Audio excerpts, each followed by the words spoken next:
आज के दौर में एक लीडर की सबसे बड़ी चुनौती क्या है? ये चुनौती है डेटा और जमीनी हकीकत के बीच बढ़ती खाई। हमारे पास आंकड़े तो बहुत हैं, रिपोर्ट्स हैं, सर्वे हैं, लेकिन क्या हम लोगों की आवाज, उनकी असली तकलीफों को सुन पा रहे हैं? ये विश्लेषण इसी खाई को पाटने का एक तरीका है, एक नया ब्लूप्रिंट। ये समझने की कोशिश है कि कैसे आंकड़ों का इस्तेमाल हर एक इंसान की गरिमा को, उसकी डिग्निटी को मजबूत करने के लिए किया जा सकता है। तो फिर सवाल ये उठता है कि एक लीडर हर एक आवाज को कैसे सुन सकता है? सिर्फ उनकी नहीं जो जोर से बोलते हैं या जिनकी पहुंच है, बल्कि उनकी भी जो चुप हैं, जिनकी जरूरतें अक्सर चुनावी शोर में कहीं दबकर रह जाती हैं। बात सिर्फ सुनने की नहीं है, बात है समझने की और फिर उस समझ पर काम करने की। आज की हकीकत यही है ना, हम सब डेटा के समंदर में डूब रहे हैं, पर विवेक के लिए, सच्ची समझ के लिए तरस रहे हैं। आंकड़े हमें क्या बता रहे हैं और क्या नहीं बता रहे हैं, इसका फर्क समझना ही असली लीडरशिप की पहचान है। ये जानना कि कब आंकड़ों से आगे देखकर उस इंसान को समझना है जिसे वो आंकड़े दिखाते हैं। तो इस चुनौती से निपटने के लिए हमारी यात्रा शुरू होती है जमीनी हकीकत से, और वो हकीकत हमें डेटा में ही मिलती है। बस शर्त यह है कि हम उसे सही तरीके से पढ़ें। किसी भी रणनीति का पहला और सबसे जरूरी कदम है जमीन को समझना, उसके लोगों को और उनकी उम्मीदों को समझना। इसे और गहराई से समझने के लिए चलिए राजस्थान के बड़ी साढ़री विधानसभा क्षेत्र का एक उदाहरण लेते हैं। इसे सिर्फ एक केस स्टडी की तरह मत देखिए, ये एक आईना है जो हमें दिखाता है कि कैसे आंकड़ों के पीछे लोगों की उम्मीदें और निराशाएं छिपी होती हैं। ये कहानी भारत के किसी भी उस क्षेत्र की हो सकती है जहां लोग बदलाव का इंतजार कर रहे हैं। अब जरा इन आंकड़ों पर नजर डालिए। ये बड़ी सादरी के पिछले 4 चुनावों के नतीजे हैं। 2023 में बीजेपी और कांग्रेस के बीच वोट का अंतर बहुत कम है, लेकिन यहां एक नया खिलाड़ी मैदान में आया है, भारत आदिवासी पार्टी बेप, जिसे 5.41% वोट मिले। ये एक बहुत बहुत महत्वपूर्ण संकेत है। और एक और बात देखिए, टर्नआउट यानी मतदान लगातार लगभग 80% रहा है। इसका मतलब साफ है, यहां के लोग अपनी आवाज सुनाने के लिए उत्सुक हैं। वो चाहते हैं कि उनकी बात सुनी जाए। तो वो 5.41% वोट आखिर आए कहां से और वो हमें क्या बता रहे हैं? ये वोट हमें सीधे लोगों की असल समस्याओं की ओर ले जाते हैं। पानी की कमी एक बहुत पुरानी और बड़ी समस्या है। डैम प्रोजेक्ट्स अधूरे पड़े हैं, खराब सड़कें, आती जाती बिजली और रेल लिंक ना होना, ये सब विकास की कमी को दिखाता है। स्थानीय युवाओं के लिए, खासकर ओबीसी और एससी समुदाय के बच्चों के लिए रोजगार नहीं है, उन्हें बाहर जाना पड़ता है। और सबसे अहम, आदिवासी अधिकारों और कल्याणकारी योजनाओं को लेकर एक गहरा असंतोष है। बीएपी का उदय इसी असंतोष का सीधा नतीजा है। इस तरह का संवेदनशील विश्लेषण और रणनीति बनाने के लिए कुछ अटूट नियम होने बहुत जरूरी हैं। ये सिर्फ नियम नहीं है, बल्कि एक नैतिक ढांचा है, एक एथिकल फ्रेमवर्क जो ये पक्का करता है कि हमारा काम हमेशा लोगों के हित में हो, पूरी पारदर्शिता के साथ। पहला नियम है सोर्स ट्रूथ लॉक। इसका सीधा मतलब है कि हर जानकारी, हर आंकड़ा सीधे अपने असली सोर्स से आना चाहिए। कोई अनुमान नहीं, कोई मनगढ़ंत कहानी नहीं, सिर्फ और सिर्फ तथ्य। सच के प्रति ये जिद ही भरोसे की पहली ईंट है। ये नियम बिल्कुल साफ है, जो सोर्स दिया गया है वही सच है। इस अनुशासन के बिना कोई भी विश्लेषण अपनी विश्वसनीयता खो देता है और लोगों को गुमराह करने का एक जरिया बन सकता है। हमारा मकसद भ्रम पैदा करना नहीं, बल्कि स्पष्टता लाना है। दूसरा नियम है मैट्रिक्स पर सख्त, लोगों पर नर्म।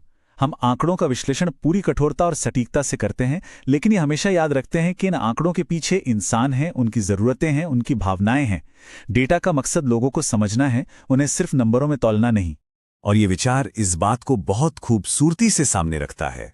हमारा ध्यान सिस्टम की खामियों को ठीक करने पर होना चाहिए, ना कि किसी व्यक्ति पर निजी हमले करने पर। समस्या व्यवस्था में है और समाधान भी वहीं खोजना होगा। जब हम सिस्टम को बेहतर बनाते हैं तो हर किसी की जिंदगी बेहतर होती है। और ये पूरा ढांचा, इसकी नींव हमारे संवैधानिक मूल्यों पर टिकी है।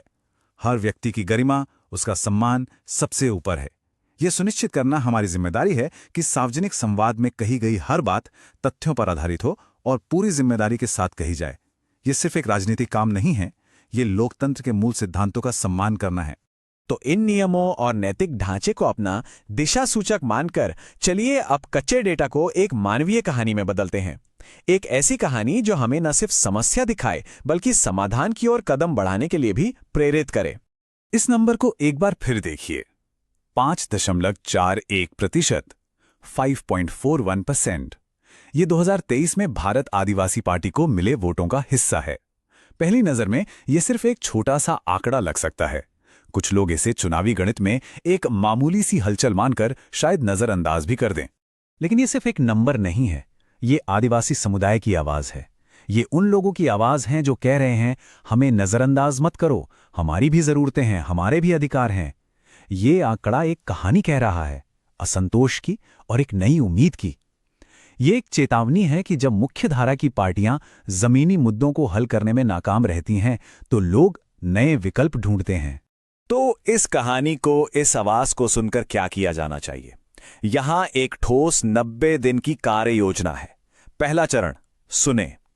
पहले 20 दिन गांवों में जाकर लोगों की बात सुने। ये भाषण देने का नहीं, बल्कि चुपचाप ध्यान से सुनने का समय है। दूसरा चरण, एकजुट करें। अगले 20 दिन स्थानीय प्रभावशाली लोगों और समुदायों के साथ गठबंधन बनाएं। ये वो लोग हैं जिन पर समाज भरोसा करता है। तीसरा चरण, ध्यान केंद्रित करें। अभियान को पानी, सड़क और रोजगार जैसी सबसे बड़ी शिकायतों पर फोकस करें। हवाई वादे नहीं, ठोस समाधान।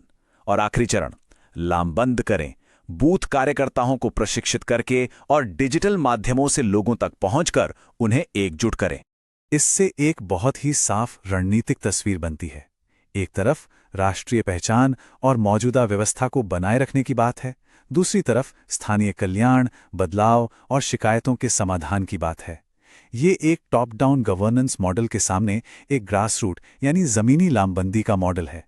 और सबसे अहम बात यह है कि लोगों की जरूरतों को अपनी रणनीति के केंद्र में रखा जाए।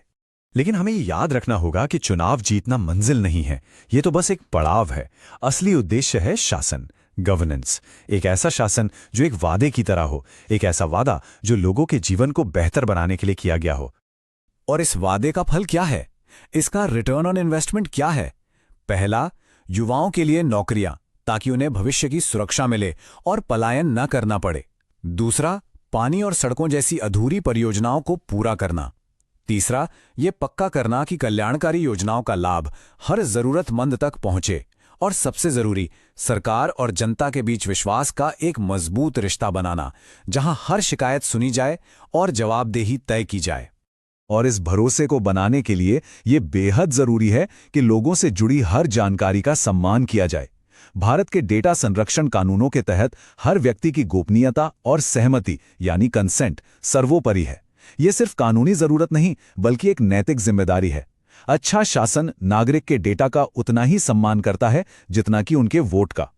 अंत में हम इस निष्कर्ष पर पहुंचते हैं, सच्चा नेतृत्व असल में मानवीय गरिमा के लिए डेटा इंजीनियरिंग है।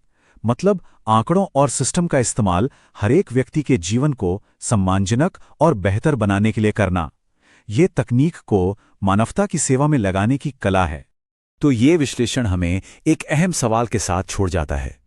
कोई भी नेता अपने लोगों से क्या वादा करेगा? सिर्फ चुनाव जीतने का वादा या उनके जीवन में वास्तविक सकारात्मक बदलाव लाने का वादा? इस सवाल का जवाब ही असली नेतृत्व की नींव रखता है। If you want to become a people-centric leader and uplift your constituency, get in touch with blueprintstrategies.ai at mgr@blueprintstrategies.ai or call 080-4204-1602. Purpose beyond politics.